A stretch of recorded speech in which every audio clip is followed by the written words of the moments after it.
July 21, 2026 Madanapalle market సంబంధించిన ధర లెక్క సమాచారం. దిగుమతి విషయం అయితే ఉదయాన్నే వీడియోలో చెప్పడం జరిగింది. నేటితో పోలిస్తే స్వల్పంగా తగ్గింది. ధరల విషయానికి వస్తే ఈ అన్క్వాలిటీలు 50, 60, 70 ఈ ధరలు మినహాయిస్తే మీడియం కాయలు ₹100 తగ్గించి 110, 120, 130, 140 ఇది మీడియం క్వాలిటీలు.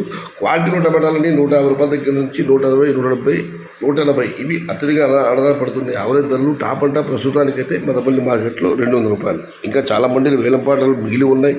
మరి చూడాలి, వేలంపాటలు పూర్తయ్యేసరికి టాప్ అండ్ టాప్ ధర ₹220, ₹230 అలా ఏమైనా పెరుగుతుందా లేదా 200కి పరిమితం అవుతుందా అని ప్రస్తుతానికైతే మదనపల్లి మార్కెట్లో ₹100 నుంచి ఆరంభపు ధర, ₹170 ముగింపు ధర. టాప్ అండ్ టాప్ 180 నుంచి 200. Today Madanapalle market tomato small boxes ₹100 starting rate, ₹200 ending rate. ఇన్రూల్ మదనపల్లి మార్కెట్ తక్కువ చిరుబాస్ ₹100 ఆరంభం, ₹200 ముడివు. आज मदनपल्ली का टमोटा छोटा बाक्स सिर्फ क्वालिटी 160 से शुरुआत है, ₹200 अंत है. ఇది ఈరోజు మదనపల్లి మార్కెట్ సంబంధించిన ధర లెక్క సమాచారం.